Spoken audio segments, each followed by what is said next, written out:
Gold is a good investment because the Fed, all the central banks in the world now own gold. So they're not going to let gold crash. They'll do something to make sure the price of gold stays up.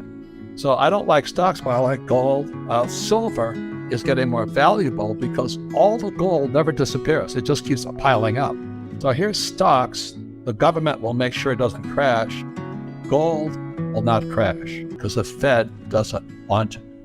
So guys, you got to be smarter because what possibly, it hasn't happened yet, is a Fed coin or a yuan coin, a Chinese coin, and that'll destroy the Bitcoin. So what I'm saying is it's all manipulated. It's 100% manipulated. What happened in 1980 was the Hunt brothers from Texas tried to corner the gold market by manipulating silver. So silver hit $50 an ounce in 1980. It's interesting what's going on. But just as you guys know, on the big picture, it's all manipulated, which is why you've got to be smarter. So if there's a Fed coin, Wells Fargo is gone. I'm not saying this is going to happen. This is my prediction of what might happen. Don't say I'm saying it's going to go out and all this stuff. At the same time, if a Fed coin comes in, it wipes me out because the way I get my money is I have great credit. And like I said, just last week, Ken McElroy and I borrowed $160 million. That's the only way money gets into the system is guys like us, capitalists, have to borrow money.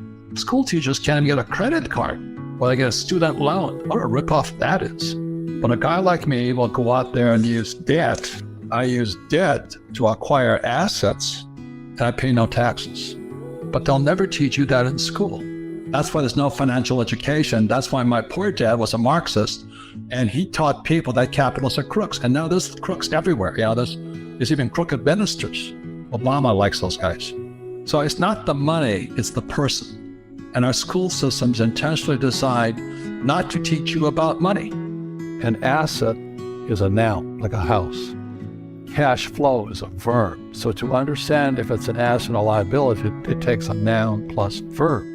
So if the cash is flowing out of your pocket, it's a liability. If the cash is flowing into your pocket, it's an asset. So I own 7,000 rental properties. Those are assets. Every month, the cash flows in. Whereas many people have the big house on the hill and the cash is flowing out and they're going broke. You see, very few people will buy what I do, make $1 million and pay zero tax. McDonald's is in the real estate business. So they sell hamburgers, but they buy real estate, so they pay no taxes. When I came back from Vietnam in '73, my poor dad said, get your MBA. And my rich dad laughed. You're going to turn out to be an employee. Who else hires guys with MBAs? He was just pragmatic about it. He says, if you really want to be rich, take a class on real estate. And I said, why is that? He says, once you understand real estate, it's based on debt. And he says, you will learn how to use debt as money, because that's what happened in '71. The US dollar became debt. So once you learn how to use debt as money, you can never say, I can't afford it. After the crash of 2008, the banks gave me $300 million tax-free to buy real estate that the idiots had lost. And they were idiots because the prices were so high. Why would you buy it at the top of a market? Don't you know that's going to crash? No. This is, that was the subprime, was the derivatives market, and MBSs and all that stuff had driven the price of real estate so high, and the rest of us were just waiting. And then when the whole thing came crashing down, all this real estate was now available, and they needed, the Fed and those guys in the Treasury needed guys like us to go in there. So Wall Street gave us hundreds of millions of dollars to mop up all that real estate these guys had lost. Now, it's fair because everybody could do it. When I ask the average guy, why don't you use debt? They can't even get a loan because their scores are so bad.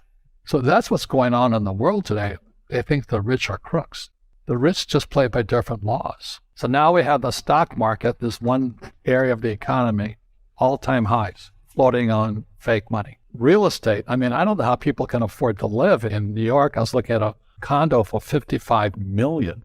Real estate in Silicon Valley, you can't afford to live there. And then all these companies started borrowing money, so the economy's good, and unemployment's low and all this. They say there's no inflation, but have you seen the price of food, real estate, and student loans and medical?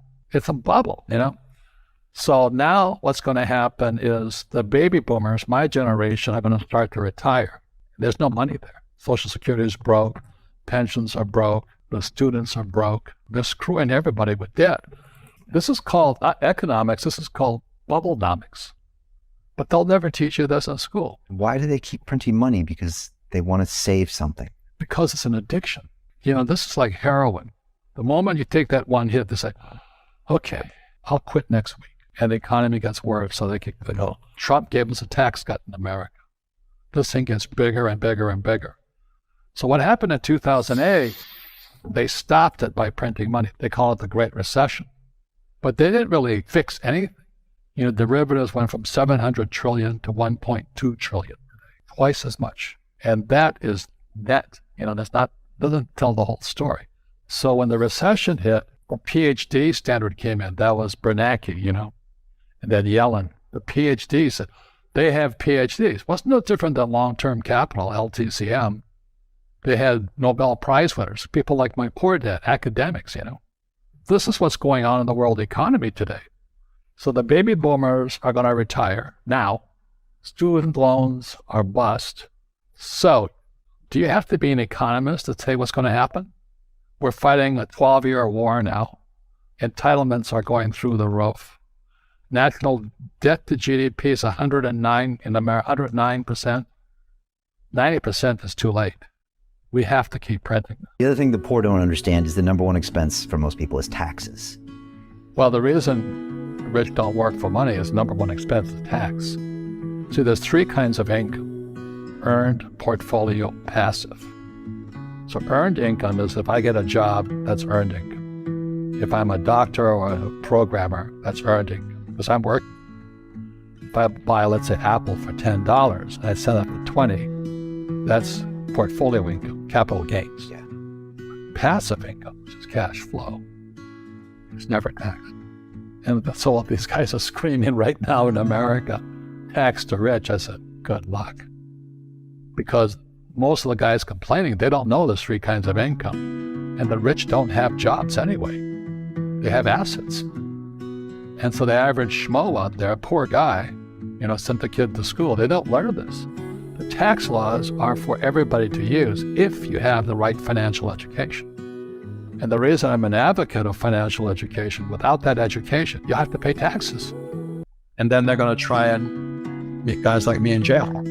Happens every time. So anyway, is why I don't save money is because in 1971, the dollar became debt and taxes.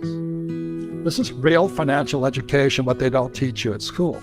So there's three kinds of people in the world when it comes to money. There's an investor, a trader, and a speculator. I am an investor. I wasn't a trader. A trader is somebody who's going to buy it and sell it. Like in real estate, there's kind of a flipper. They buy a house to flip it. That's what traders do. And a speculator is a gambler. And I would say most people who are chasing Dogecoins and all this other stuff and Bitcoin, they're speculators. They're all kind of gamblers, hoping it'll go up. That's not what I do. I am an investor. You see, and the guys who are losing money right now is because you're not a trader, you're a speculator. And one is because in 1944, there was a thing called the Bretton Woods Agreement. So in 1944, at Bretton Woods, New Hampshire, the U.S. government promised. So everybody in the world says, okay, we'll accept the dollar because it's as good as gold. Because why would you save money? Because after 1971, the Federal Reserve Bank, which is not a bank, it's not federal, there's no money in it, and the U.S. Treasury can print money. The savers are losers. And the school teachers are still telling people to save money. The Fed wants to take this out. The European Central Bank, the ECB, wants to take it out. The Bank of Japan wants to take it out. The Bank of China wants to take it out. You see, the only way the money can go into the marketplace right now is the Fed prints money. They give the money to commercial banks like U.S. Bank and Bank of America, Wells Fargo, and they lend the money out. But if the Fed coin comes out, they don't need these banks. And the only way somebody could get money, they got a credit card, real estate, or a student loan, right? Then they go to Marxism or communism, UBI, Universal Basic Income. And that's what they're doing, the stimulus checks. They're giving money straight to you. They don't need these guys anymore.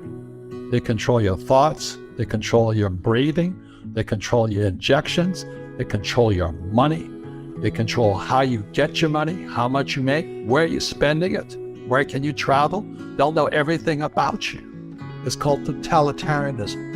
See, in 1960 and 1980, my generation, the boomers, didn't like stocks because at my time, when I was a kid, everybody said anybody invests in the stock market is a gambler. Now everybody's in the stock market. So how did that happen? Well, in 1974, they brought this thing called a 401k out. I won't touch that thing. I would not touch a 401k or an IRA. I refuse to do that, but I don't have to. Because as an entrepreneur, I create my own assets. More than that, it's what you have to invest in. They had to do it because my generation wasn't investing in it. So that's why between 1960 and 1980, they didn't like stocks. So the 401k came out. Then what happened is in 1987, the stock market crashed. So Greenspan comes out. He's a Federal Reserve guy. Remember, the Federal Reserve is not American. It's not a government agency. So he came out, and what Greenspan put was what I call a PPT. It's the Plunge Protection Team, or also called the Greenspan put, or also what people say, don't fight the Fed. Basically, what Greenspan did is every time the stocks crashed, the Plunge Protection Team would protect you. So my generation, the boomers, are going, well, I don't have to worry because every time the market crashes, the Federal Reserve Bank and the Treasury will bail me out. So that's today we have our U.S. corporations are zombie. 20% of U.S. corporations are zombie corporations. It means they're broke, but they're being propped up by the Federal Reserve Bank and the government. That's communism. So anyway, stocks get protected.